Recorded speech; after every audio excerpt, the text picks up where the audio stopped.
Olá, amigos, amigas do canal da Sociedade Espírita Renovar. É uma alegria estarmos juntos para refletir sobre um tema tão presente na nossa vida, que diz respeito ao sofrimento. Em algum momento das nossas vidas, todos enfrentamos dores, tanto emocionais quanto espirituais, perdas, angústias, experiências que muitas vezes nos fazem questionar sobre o sentido da nossa vida e o porquê estamos passando por determinadas dificuldades, determinadas situações. Mas aqui cabe uma pergunta: se o sofrimento não fosse apenas um peso, como seria? E se ele também pudesse ser um convite, um chamado à transformação, ao autoconhecimento e principalmente à autocura? Então, à luz do Espiritismo, nós somos convidados a compreender que nada acontece por acaso, que as dificuldades que enfrentamos fazem parte de um processo maior de crescimento espiritual.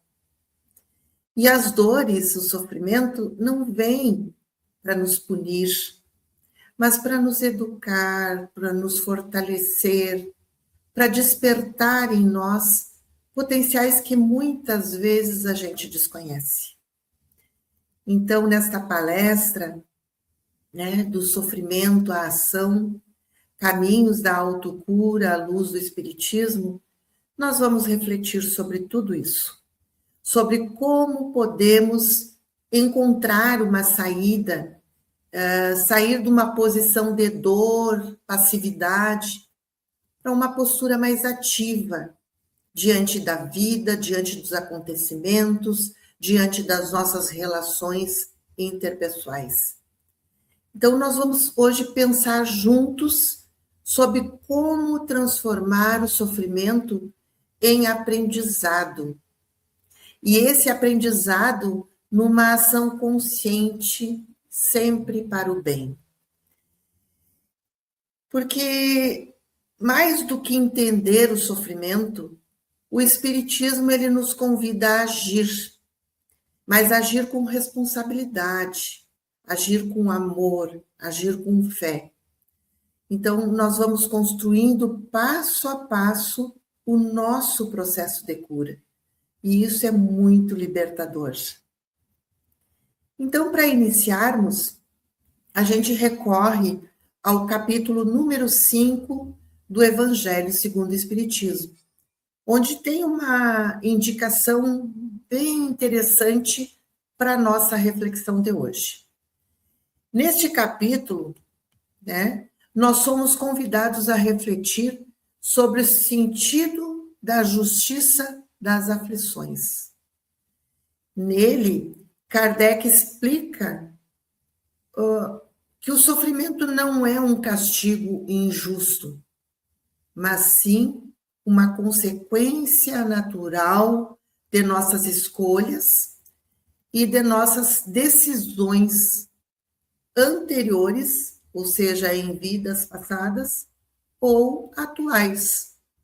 E essas escolhas, essas decisões, nós temos total livre-arbítrio para fazê-las, E as consequências que decorrem delas vão servir sempre para o nosso progresso espiritual. Tá? E por isso a gente fala, sobre a questão do sofrimento como uma alavanca para despertar algo no nosso interior, para que a gente, recorra a ferramentas que estão à nossa disposição, para que a gente retome o caminho, para que a gente mude a direção daquela que a gente está tomando e que está nos causando dores. Então, lá nesse capítulo, a Kardec fala que as aflições, elas fazem parte das leis divinas.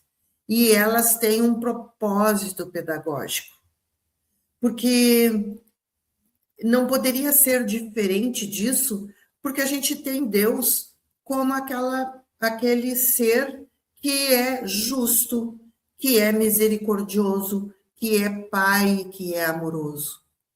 E o sofrimento que a gente passa, ele não é em vão, né? Ele nos ajuda a evoluir moralmente.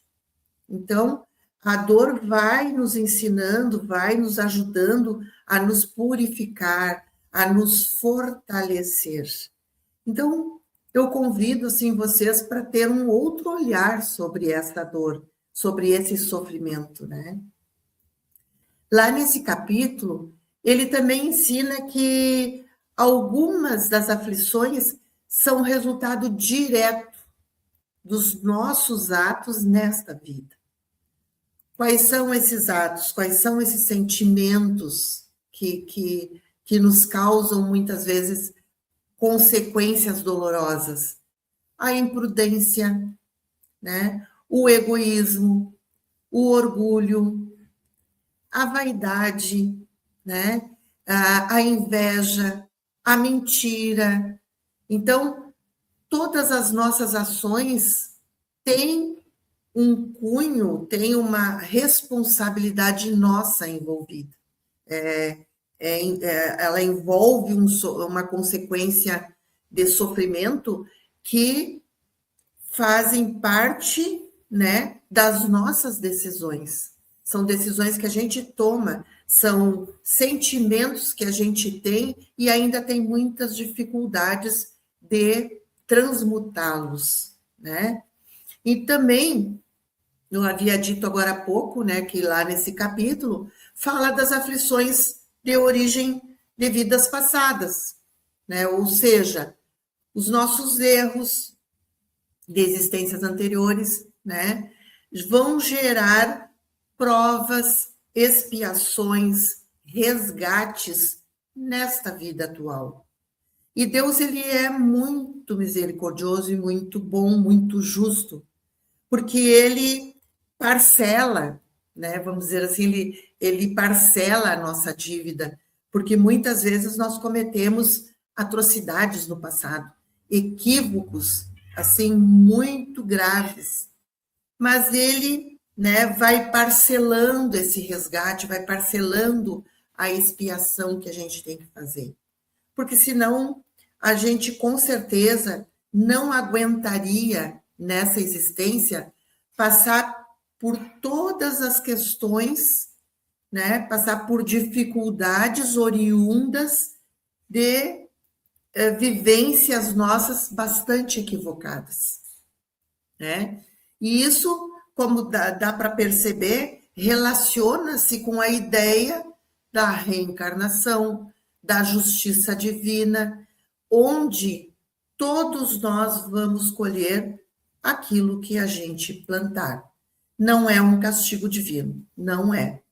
Porque, na verdade, nós precisamos sentir na carne aquilo que a gente fez outrem sentir também, ou passar, né? Nada fica impune diante das leis divinas, nada fica impune. Então, nós temos que, como nós reencarnamos para nos melhorarmos, né? E nós só vamos melhorarmos se nós tirarmos, né, de dentro de nós, do nosso interior, todos esses sentimentos equivocados que ao longo dos milênios a gente vem cultuando, né? Então, a partir dessas considerações do capítulo número 5, né, Kardec, nós podemos refletir sobre as nossas percepções sobre a dor. Como que a gente compreende a dor hoje e como que a gente reage diante da dor e do sofrimento. Então, muitas vezes, a gente pensa que a nossa compreensão sobre a dor é de que a gente é infeliz, que a gente não tem sorte, que Deus, né, não ouve a gente quando a gente pede. Então, nós temos uma relação distorcida com os nossos estados internos e nós abandonamos a ideia de um elo afetivo conosco mesmo e com os outros. Isso ocorre por quê? Porque a gente desiste da autogestão da nossa vida. A gente renuncia ao potencial que todos nós temos e que nos faz nos movimentar no mundo com humanidade, que é intrínseca a todos nós. Então, nós desistimos da autogestão e passamos a ser gestionados, né, pelo externo. Nós preferimos esquecer, né, todas as nossas mazelas, a nossa sombra, como diria Joana de Ângeles, né, e a própria irmã Cidufo, nós preferimos abandonar, esquecer, fazer de conta que não existe e nos envolver em questões externas, em estímulos externos, para que a gente possa se sentir um pouquinho melhor. Então, essa movimentação nossa no mundo, ela está totalmente equivocada. Porque a gente reencarna justamente para trazer para a nossa consciência aquilo que nós precisamos melhorar no nosso interior. E é dessa forma que a gente consegue evoluir. Então, nós vamos atendendo essas condições externas, nós vamos legitimando determinações do nosso meio que nem sempre são condizentes com a nossa humanização. Nós contraímos ilusões mil na nossa vida mental, hábitos que vão se enraizando, né? E que vão determinando uma espécie de uma prisão psíquica, construindo ao longo de todas as experiências vividas e que são determinadas por outras pessoas. Então, o nosso grande vilão são as ilusões do mundo. A gente se deixa levar. E quando a gente não está bem, nós buscamos no externo a melhoria para as nossas dores. Então, esse é um tipo de compreensão e de reação que a gente tem comumente no nosso cotidiano. A outra compreensão seria a segunda, né? É de que o sofrimento psíquico leva à movimentação no sentido contrário à dor. Ou se não, ou seja, acenando para uma mudança interior no alcance da autogestão e da autodeterminação. Porque essa luta para ficar bem é de crescimento e é de transformação.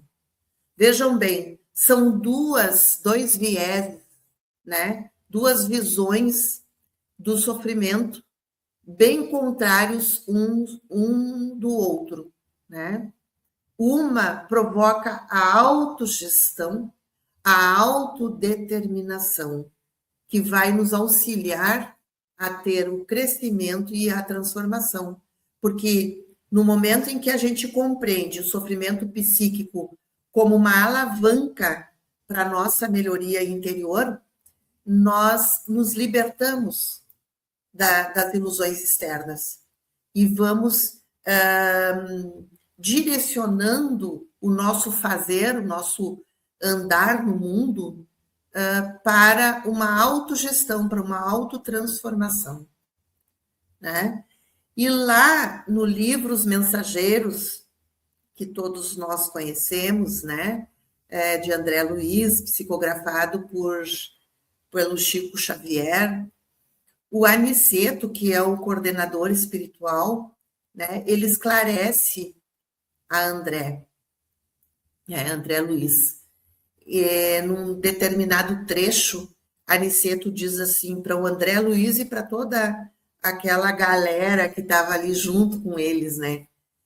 Vem a diferença entre os que dormem os que estão loucos e os que sofrem, né?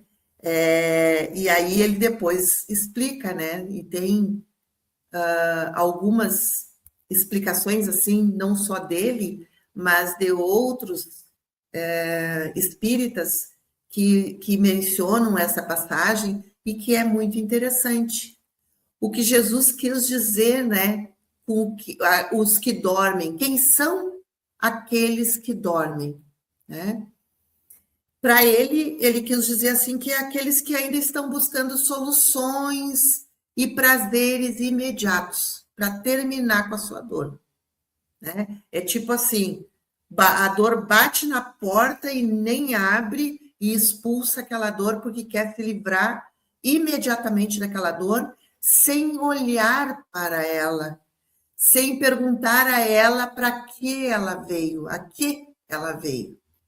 São os que acreditam que tomando remédios, né, se afundando em dependências químicas, alimentares, afetivas, ou realizando cirurgias plásticas para ficarem mais lindas, mais belas e mais jovens, né?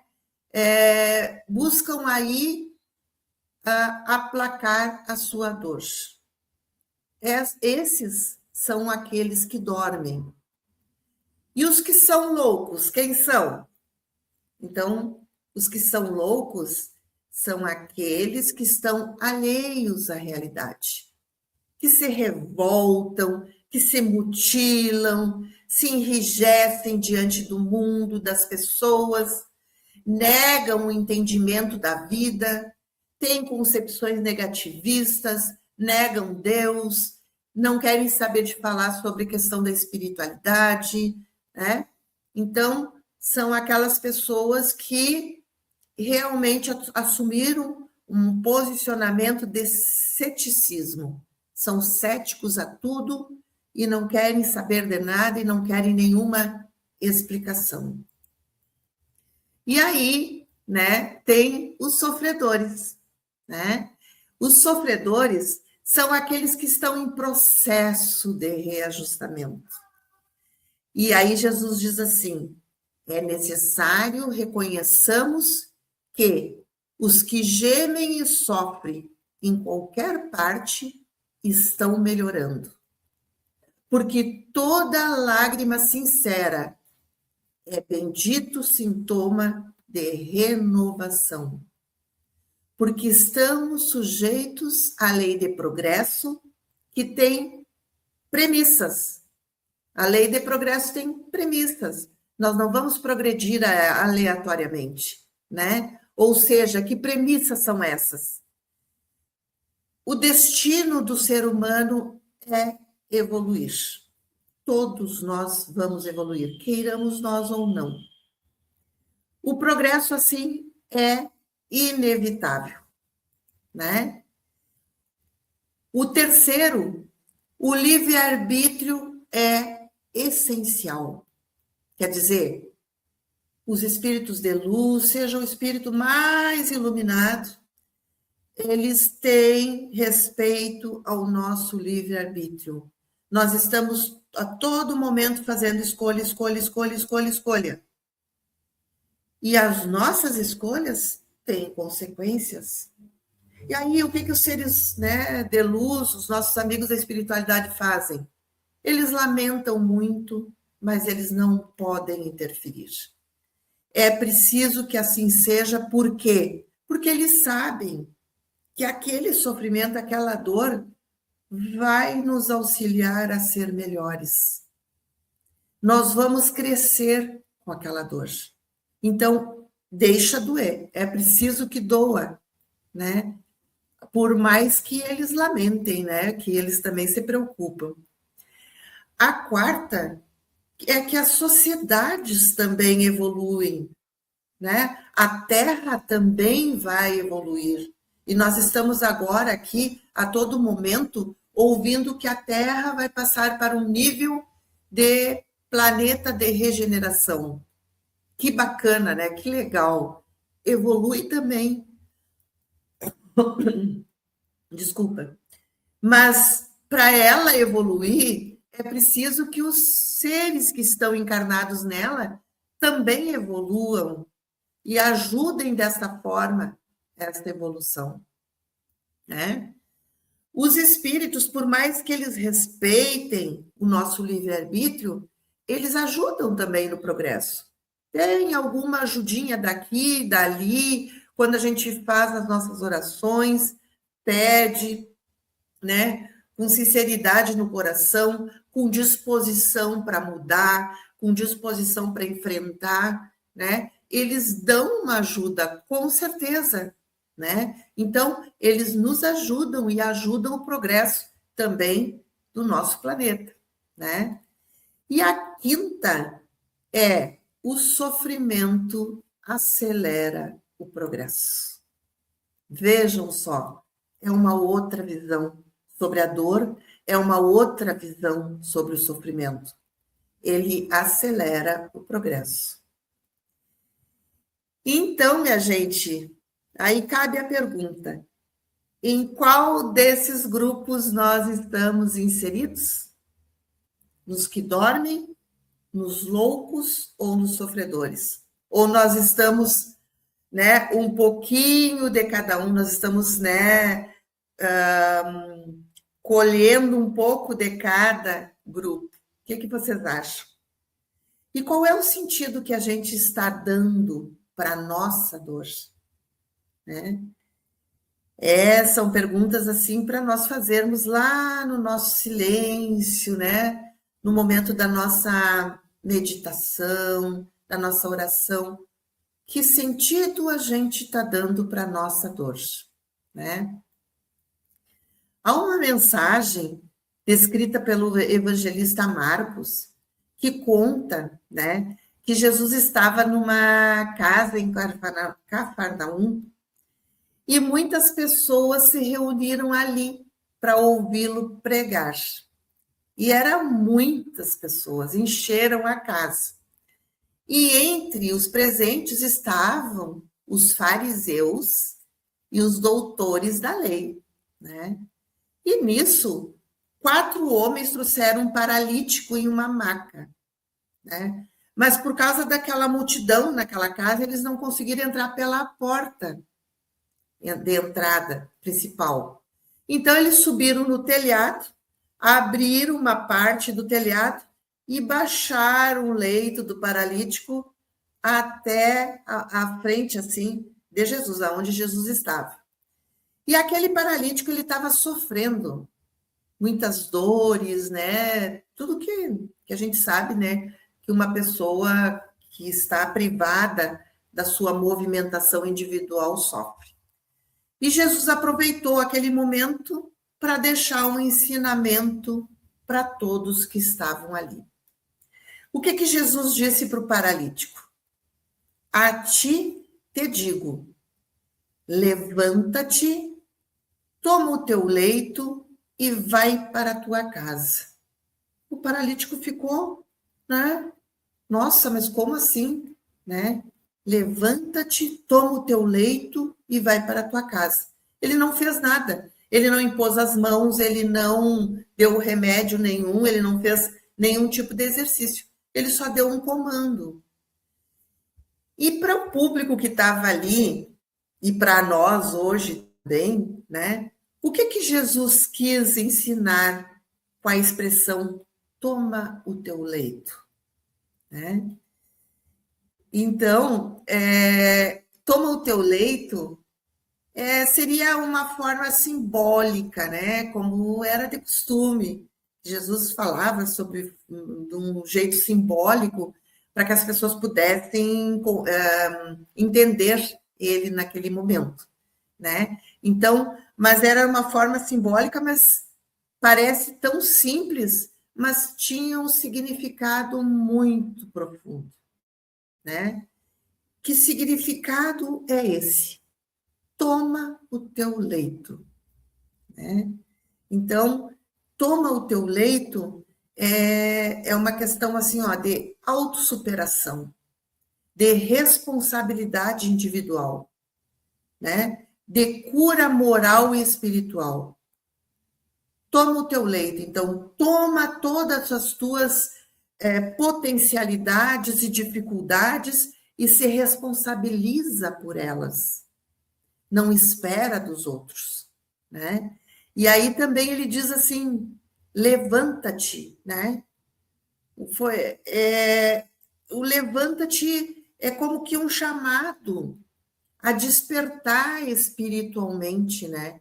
Está dizendo para aquele espírito enfermo, para nós, espíritos enfermos, que despertemos, que nos ergamos espiritualmente, moralmente, eticamente. Levanta-te, né? Vamos nos erguer. É um convite ao esforço pessoal para se levantar das quedas morais, do desânimo, da estagnação espiritual, né? E toma o teu leito, como a gente já disse, né? Está bem vinculado a esse esforço de se levantar. Ele está convidando aquele homem para não apenas se levantar fisicamente, mas também assumir a sua vida com seus próprios esforços e carregar suas experiências e aprendizados e provas e equívocos com a dignidade, encarando com responsabilidade tudo aquilo que ele escolheu que culminou nesse momento, né? E aí, então, isso tudo indica, assim, que é preciso que a gente tenha autoconhecimento para nós sabermos quais são as nossas dificuldades, quais são os equívocos que ainda permanecem no nosso interior. E nos indica também que a gente precisa assumir a responsabilidade de tudo isso. Não colocar a culpa na sorte, colocar a culpa em Deus, no mau momento, na sociedade, no governo, enfim, né? Assumir. E o que representa o leito, né? O leito nesse contexto. O leito ali, naquele contexto, significa o sofrimento, as dificuldades, os débitos espirituais. Jesus convida o homem a se responsabilizar pela sua própria regeneração. Então, o leito é isso. Toma o teu leito, levanta-te e toma o teu leito, né? Então, se esforça e te responsabiliza por aquilo que é teu, né? E aí, em tudo isso, tem muito, assim, da superação e da ação. Ele não nos cura e não curou apenas com um gesto milagroso, como muitas pessoas quiseram nos fazer entender que existia milagres, né? Não, ele não curava apenas com um gesto milagroso. Ele exige a vontade de melhorar, a ação consciente do indivíduo. Levantar e andar é uma metáfora do progresso espiritual. Então, exige vontade e exige também ação. E o mais bacana de tudo isso, né, é que ele nos ensina o fim da nossa dependência, de como nós darmos cabo à nossa dependência das coisas do mundo, dos outros. Quando ele diz, toma o teu leito, ele convida a nos deixar, a que a gente deixe de ser passivo, aceitando tudo, dependente dos outros, da caridade alheia, e a que a gente assuma o nosso próprio destino evolutivo, né? Então, a proposta de Jesus, como a gente pode ver, é uma proposta de cura, de renovação moral e espiritual. E para o Espiritismo, os milagres de Jesus não violam leis naturais. Não violam. Não adianta pedir, né? Não adianta implorar, porque não vão violar. Porque são exatamente manifestações de leis espirituais superiores, que nós ainda estamos um pouquinho longe de compreendê-las. Elas estão lá no Livro dos Espíritos, as 12 leis divinas, ou as 12 leis morais. Toda a nossa vida está sujeita a essas leis. Então, como nós podemos perceber, né, não é Deus que pune, não é Jesus que pune, não é nada disso.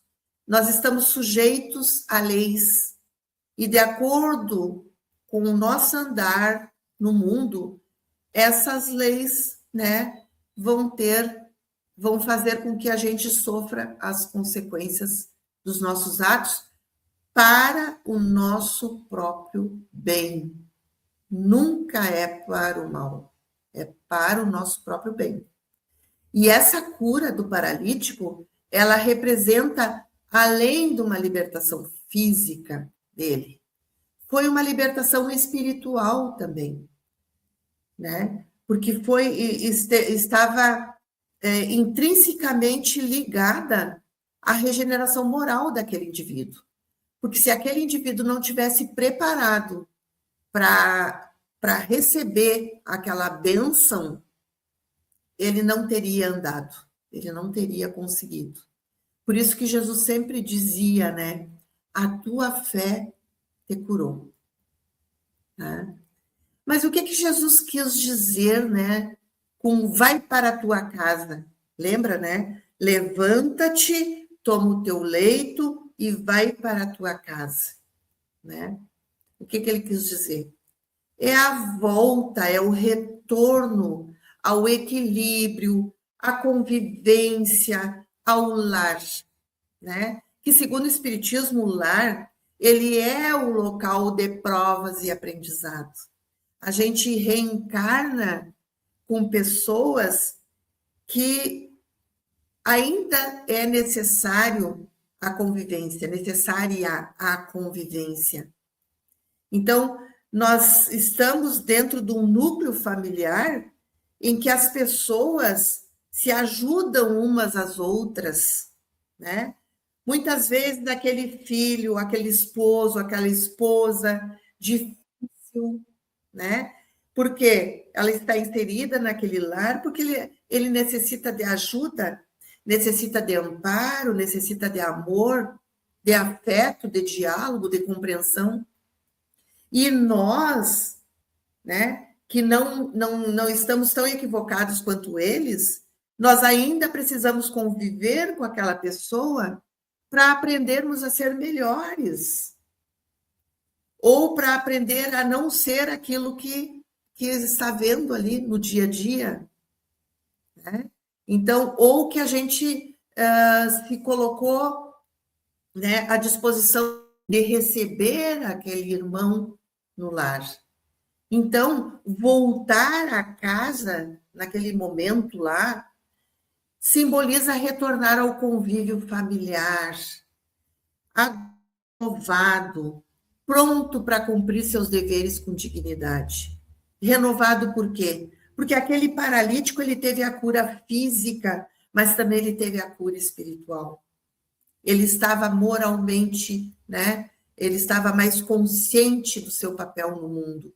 Então, ele volta para o seu lar de uma forma diferente daquela de quando ele saiu do lar, né? Então, pronto para cumprir os seus deveres com dignidade, né?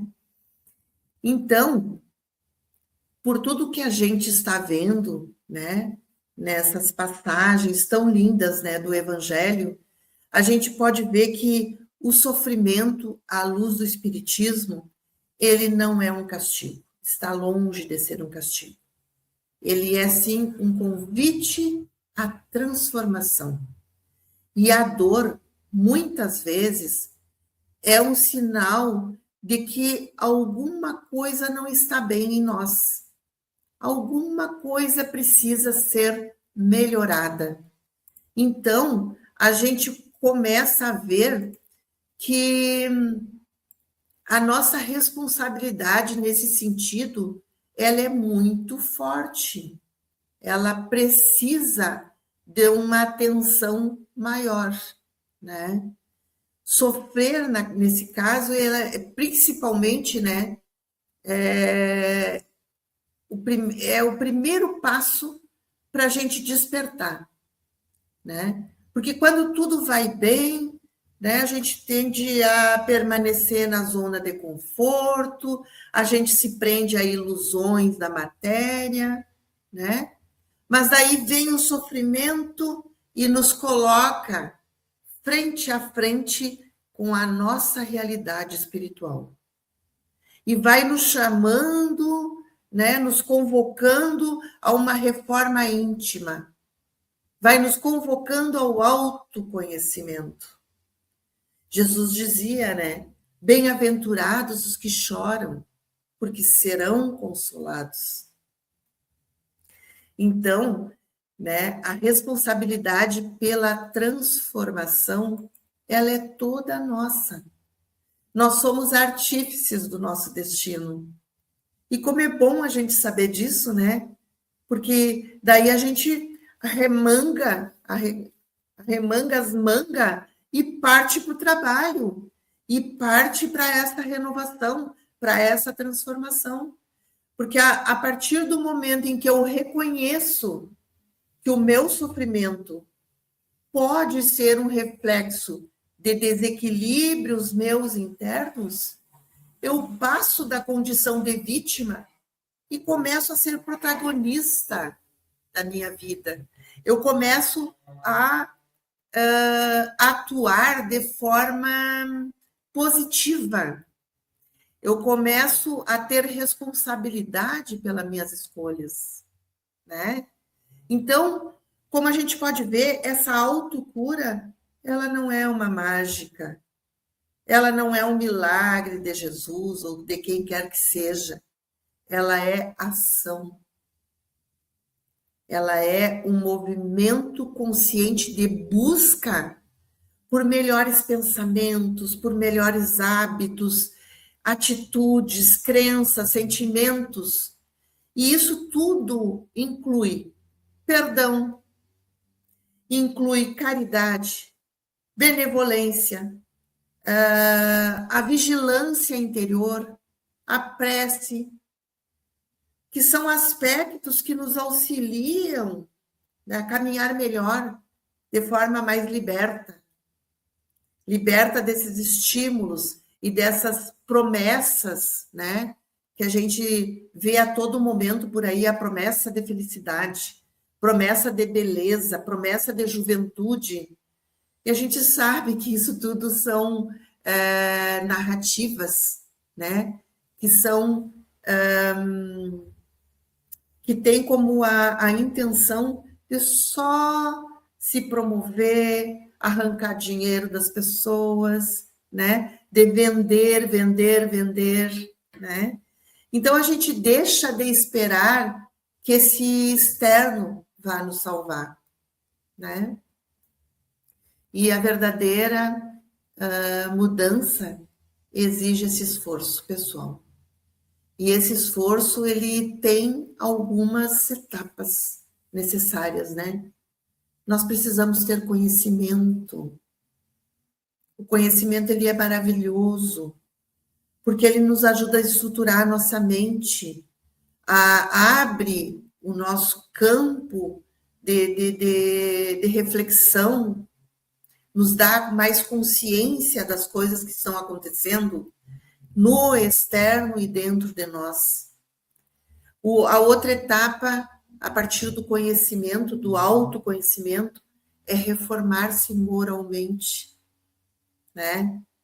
Auxiliar o próximo, auxiliar a nós mesmos. Então, nós estamos vendo que é a ação, o remédio, que reestrutura o nosso espírito. Então, vamos esquecer da dependência química, dos vícios de toda ordem, da procura de remédio para acordar, remédio para dormir, remédio para se alimentar, remédio. Nós temos o nosso remédio, a medicação necessária para tudo isso, né? E aí poderia, nessa altura, né, a pessoa dizer assim, tá, mas e por onde eu começo, né? Por onde eu começo? Será que isso é tão fácil assim? Não, ela não é fácil. Exige muita persistência, muita vontade, muito esforço de acreditar que eu fazendo desta forma, lá na frente, eu vou me libertar. Então, eu tendo a fé, a esperança, persistência, esforço, vontade, ação, lá na frente eu me liberto. Então, e nós temos ferramentas mil hoje em dia, né? É os espíritos, né? Os bons espíritos nos inspirando, nos auxiliando quando a gente se esforça sinceramente. É a prece sincera, unida ao trabalho no bem, né? Que fortalece a alma, tranquiliza a mente, purifica o coração. Nós não estamos sozinhos nesse processo de cura. Haja vista todo o manancial literário que nós temos hoje ao nosso dispor nas bibliotecas das casas espíritas, nessas vendas pela internet de livros, enfim. Nós temos, assim, um manancial literário maravilhoso que serve como subsídio para esse nosso esforço. Nós temos as casas espíritas, que ali tem atendimento fraterno, que o atendimento fraterno é uma conversa, né, que tu pode ter junto com um espírita trabalhador dessa casa. Tem a água fluidificada que nos fortalece, tem o passe que é tão regenerativo. Enfim, tem várias coisas dentro da casa espírita que nos auxiliam nesse sentido. E tem o mais importante de tudo, que é o trabalho no bem. Isso não falta para ninguém. Todos nós temos oportunidade de trabalhar no bem. Tem várias frentes de trabalho aí, aquelas que não tem, a gente abre, a gente inventa. O trabalho no bem é libertador, é ferramenta de melhoria pessoal. Nós não podemos abdicar do trabalho em prol do nosso planeta e em prol das outras pessoas. Tudo isso são ferramentas que estão à nossa mão, no nosso dia a dia. Então, é preciso que a gente ame, é preciso que a gente perdoe, é preciso que a gente sirva, é preciso que a gente vibre em sintonia com os mais altos planos espirituais. Então, esta autocura, né, que a gente estava falando, em última instância, é o retorno à nossa essência divina, né? E o amor em tudo isso, tanto o auto-amor como o amor às outras pessoas, à natureza, é o grande curador. Então, nós precisamos aprender a amar. Então, passar do sofrimento à ação é um convite à libertação, né? E o Espiritismo nos mostra que, por mais dura que esteja a dor, ela pode ser um ponto de partida para o despertar da nossa alma. Então, a autocura nesse contexto é o resultado do quê? Da coragem de se olhar para si mesmo, para dentro de nós mesmos.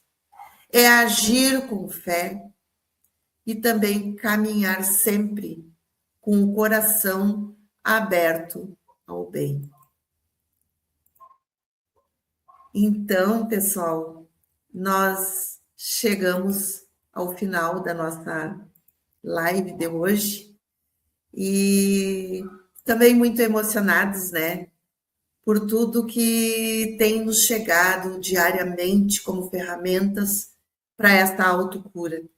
Então, a gente vai falando, eu fui falando, e eu fui me dando conta de quantas coisas realmente a gente tem, né, de ferramenta, de manancial, de ajuda. Basta que a gente tenha o quê? A gente tenha fé, vontade, esforço e ação no bem. Tá bom?